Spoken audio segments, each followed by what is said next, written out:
The 2024 NFL season has officially come to a close. It was a season with historic offense, and now it's time to reflect. I present my first long-form video, every NFL team's 2024 season described in one word. We are going to kick things off in the AFC East, starting with the Buffalo Bills, whose 2024 season was predictable. Now hear me out. This is a good predictable in a lot of ways, because a lot of the things that people predicted to happen to the Buffalo Bills happened. Josh Allen played like an MVP and won MVP. James Cook continued to come out of his brother's shadow. The defense was good, wasn't great, even though they still had a couple bad outlier games sprinkled in between. This was a bad predictable in a lot of ways because they played predictably a lot of the times. Josh Allen in clutch situations, other teams knew he was going to have the ball. And also Sean McDermott was going to make some questionable coaching decisions. Other teams knew that. Sticking to the predictable formula was a strength for the Bills, but it was also their weakness and ultimately their undoing. Moving right along to the Miami Dolphins, whose 2024 season was underwhelming. This is supposed to be a continuation of their high-flying offense, but they were really just okay. Tyreek Hill had a down year.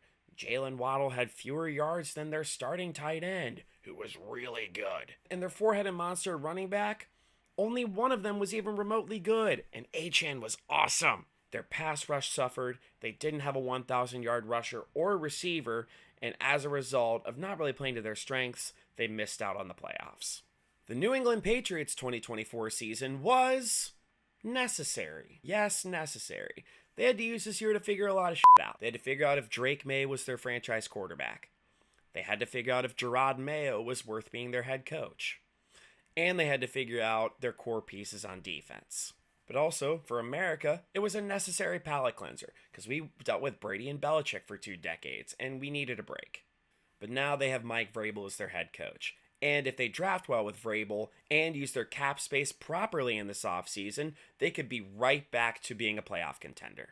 And last but not least, the New York Jets 2024 season was Jets. You had a healthy Aaron Rodgers, a good roster on paper, and you jetsed it up. The passing game fell apart, Robert Saleh was scapegoated, and you did everything to make Aaron Rodgers happy, and the passing game still fell apart. Aaron Rodgers is a 40-year-old quarterback with the most fragile ego known to man, and now he's a free agent. Things are rough for the New Jersey Jets right now. There's no end to the rebuild in sight, and I'm excited for you guys to become media contenders after you make one decent acquisition. Moving right along to the AFC North, starting with the Baltimore Ravens, who, despite their divisional round exit, had a 2024 season that can be described as elite. Lamar Jackson played like a first-team All-Pro. Derrick Henry made a lot of GMs scratch their heads. Zay Flowers became the number 1 receiver that the Ravens have been searching for since the dawn of time. And their passing defense went from a liability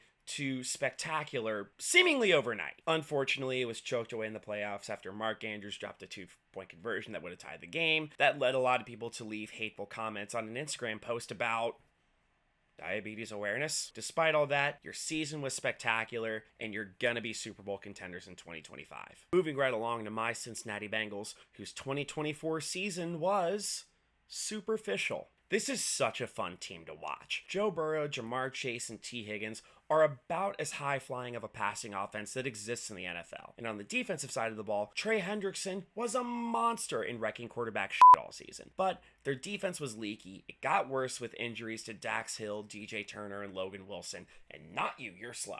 If they can balance themselves out, retain their stars, figure out how to reallocate their resources, they could become a legitimate Super Bowl contender instead of fooling people that they could be a Super Bowl contender by leaning on their fun factor. Moving along to the Cleveland Browns, whose 2024 season was a shit show. It really was. There's no other way to put it. Don't demonetize me, YouTube. This team is not good. Deshaun Watson was awful, and nobody felt sorry for him when he tore his Achilles. And now Myles Garrett wants out, but the Browns are refusing to trade him because they're denying the reality that they really need a rebuild. Myles Garrett and Nick Chubb are the only people I feel sorry for. The offensive line is trash. Cam Ward and Travis Hunter are going to have to deal with the will he pull an Eli narrative. And this is a bad team with PR nightmares. And they are returning to the laughingstock reputation that they absolutely deserve. And finally in the AFC North, the Pittsburgh Steelers 2024 season was Tomlin-esque. Mike Tomlin has this team in a Groundhog Day situation year after year. They start hot, have a decent offense, a great defense, they fade into obscurity in the second half of the year, they sneak into the playoffs, and they play in a wildcard playoff game that makes you question why they were there in the first place. The offense was fine, and the quarterback duo of Russell Wilson and Justin Fields played about to people's meager expectations. But many Steelers fans feel like the team is stagnated, and they feel like the NFL's longest tenured head coach might need to be shown his pink slip because of his lack of postseason success recently. Moving along to the AFC South, starting with the Houston Texans, whose 2024 season was reckless. The Houston Texans owe the Browns a massive thank you for the Deshaun Watson trade.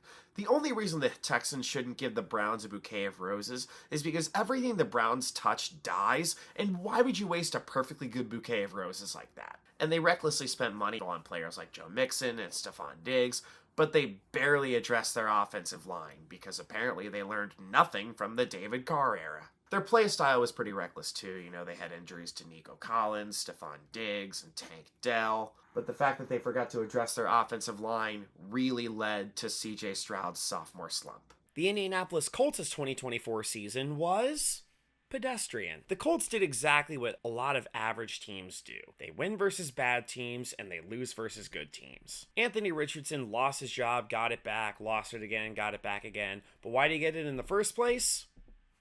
Bingo. Jonathan Taylor was decent in the first half of the season until he absolutely exploded in the home stretch of the season. The receiving game was good, but it wasn't great enough to help overcome Anthony Richardson's deep inexperience at quarterback, and the defense was well below average. The team as a whole will be pretty mid for a while until Anthony Richardson suddenly figures his shit out and becomes good on a consistent basis. The Jacksonville Jaguars' 2024 season was limited. The Jags were limited to 4 victories in 2024, once against the Patriots overseas, they beat the Titans twice, and they beat the Colts in a shootout that ended on a Cam Little field goal. Trevor Lawrence was limited to 10 games this season as he only barely topped 2,000 yards, and their productive players in skill positions were limited too. Like Tank Bigsby was their leading rusher, but he only had 820 all-purpose yards, and Travis Etienne only had 812. Their main receiver, Brian Thomas, was fantastic in his rookie season. He had 1/3 of the receiving yardage production for the Jags. And on defense, Josh Hines-Allen and Trayvon Walker combined for over 50% of the sack production for the Texans defense. However, their secondary was obliterated all season. They had the most passing yards allowed in the NFL, and they only picked off 6 passes.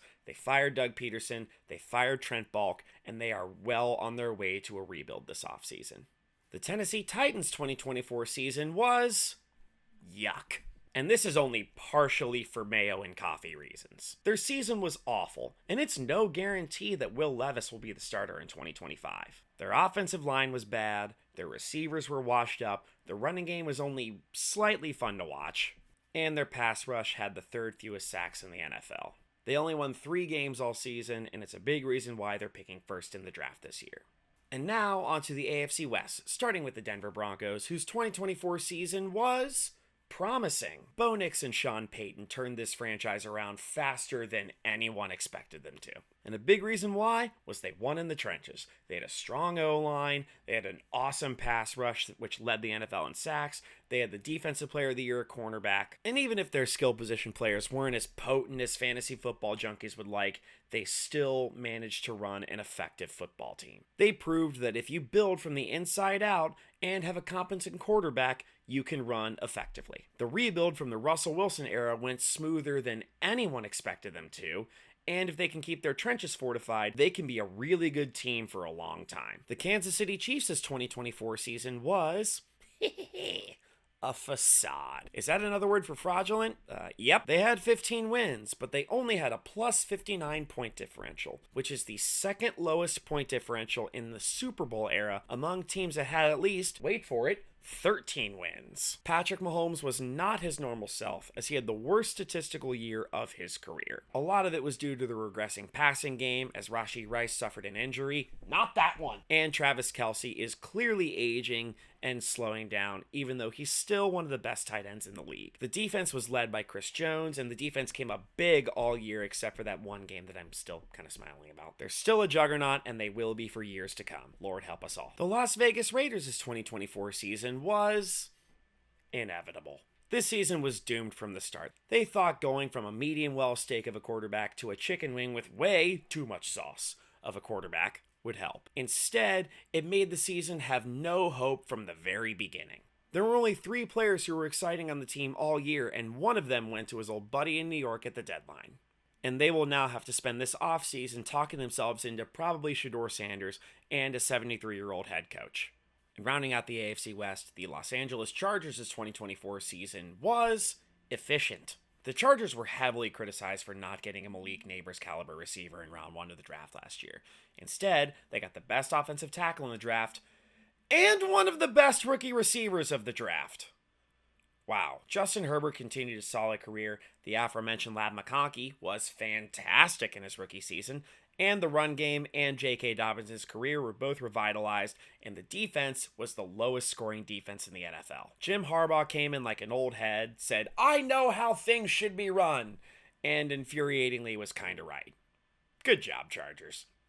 And now moving along to the NFC, starting in the East with the Dallas Cowboys, whose 2024 season was lost. The Dallas Cowboys are America's team in the worst possible connotation. And they lost that label after their division rival took out the hated Kansas City Chiefs in Super Bowl 59. Dak Prescott's season ended early after a hamstring injury he suffered against the Falcons. Their running game was a mess after they signed Ezekiel Elliott instead of that one guy. And the defense allowed the second most points in the NFL despite being led by Micah Parsons. The team has no direction, Mike McCarthy has lost his job, and now, as a result, them boys are going to have to recover after a letdown of a season. The New York Giants' 2024 season was, and there's no other way to put this, depressing. You let Saquon Barkley walk to a division rival where he set records and won a Super Bowl ring with them.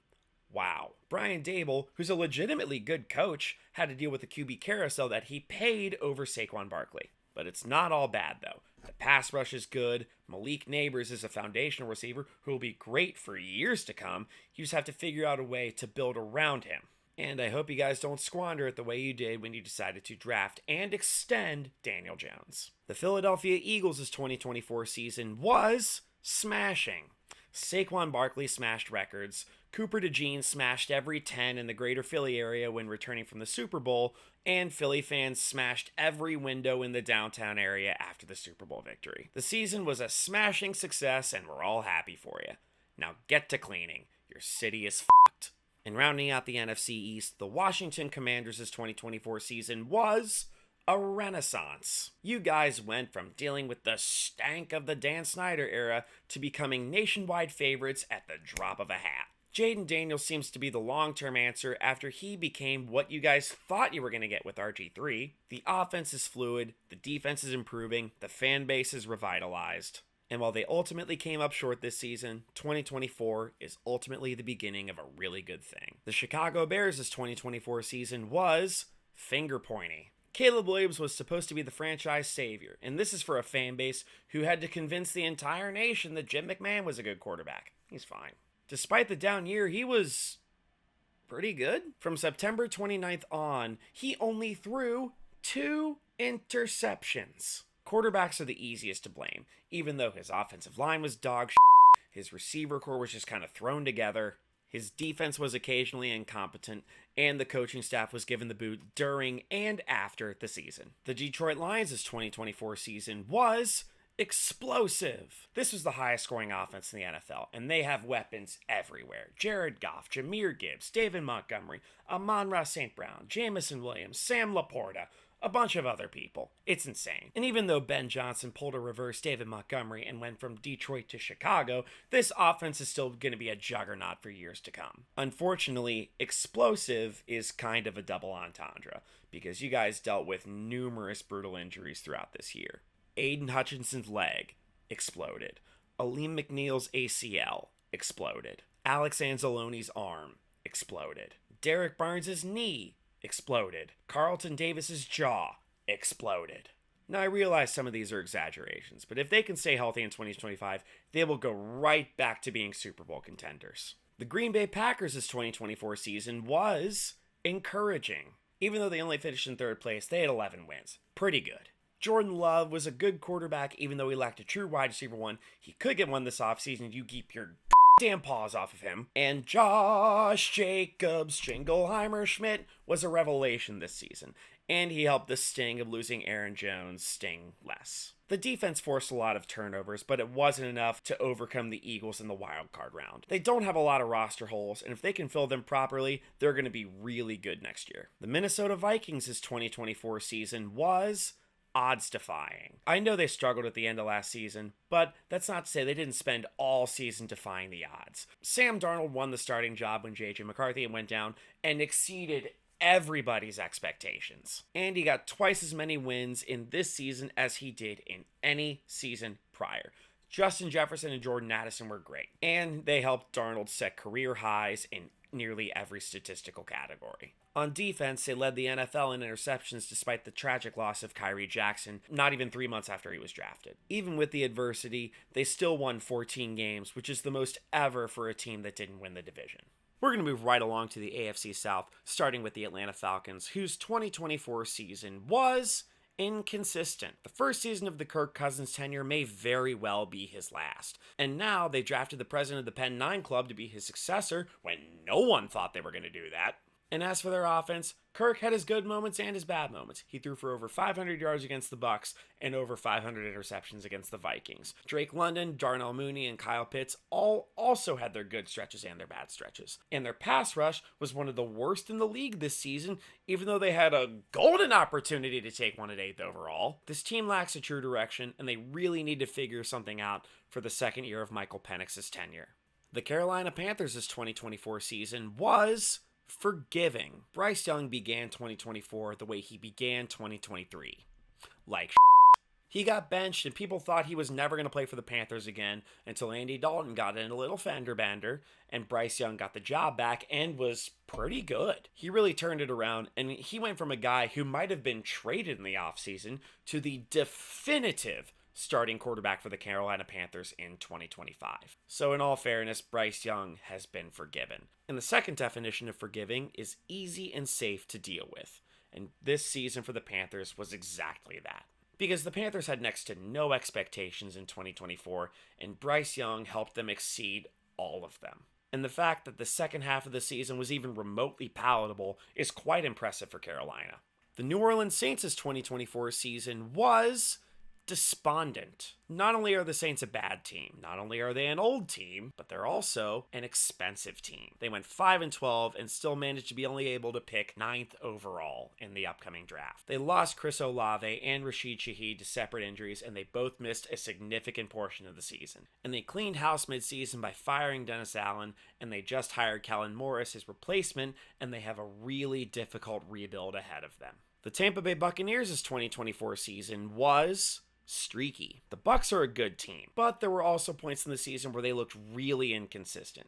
Baker's a good quarterback, but there were also times where he really tried to take the game into his own hands by trying to do too much. Bucky Irving was the best running back by far in a horrible rookie running back class. Mike Evans really came alive and barely topped 1,000 yards after really struggling with injuries this season. The pass rush was underwhelming. The secondary was riddled with injuries. They had separate 4-game winning and losing streaks. And Baker, a really solid quarterback in his own right, was a really big part of that. The Arizona Cardinals' 2024 season was forgettable. I know Kyler Murray is an exciting quarterback to watch, but the Cardinals were really the middest of mid. People are only going to remember 2 things about this team. Marvin Harrison Jr. had an up-and-down rookie season, and Trey McBride needed nearly 100 catches to get his first touchdown. James Conner was really good. Kyler Murray is who he's always been, but that's really it. No storylines, no controversy. They just kind of existed. The Los Angeles Rams' 2024 season was Foundational. The Rams have really built a good foundation for their future team. Puka Nacua, whose name looks like they rearranged the letters in Cooper Kupp, became a true bona fide wide receiver one. And on the defensive line, Jared Verse and Braden Fisk are a dynamic duo that helped the loss of Aaron Donald sting less when we thought it was going to be a weakness. Those dicks. Kyron Williams played up to expectations, and Matthew Stafford and Cooper Kupp were still pretty good, even though they both might be on their way out during this offseason. It's hard to say what the future holds for this team, but they had a really strong season, and they're not far off from being an elite team once again 3 years after ripping my heart out in the Super Bowl. The San Francisco 49ers' 2024 season was hungover. The dreaded Super Bowl hangover hit this team with a comically oversized mallet. Players everywhere got hurt. Brandon Ayuk's contract saga lasted well into the offseason, and as a result, the team gravely underperformed about as much as any team did this season. And as a result, they finished in last place in the NFC West, and they still have to figure out if they want to pay Brock Purdy. But elsewhere, George Kittle is still that dude, but the team was still dealing with a hangover, so break out the Pedialyte, gang. And finally, the Seattle Seahawks' 2024 season was almost. They were right there. They were the only double-digit win team to not make the postseason. Kenneth Walker and Zach Charbonnet were a really good running back duo, but neither of them seemed to be healthy at the same time. The passing unit was very good. Not great, they were very good. And Jackson Smith-Njigba emerged as a true wide receiver one. Also in terms of almost, Geno Smith might be almost done in Seattle. He's entering the last year of his contract and his age 35 season. I don't know if they're good enough to contend in 2025, but they're almost there. So there you have it. Every team's season summed up in one word, followed up by a bunch of other words. Click that like button. Don't forget to subscribe. If you have a video idea, comment below. And stay tuned for more sports content that you didn't ask for.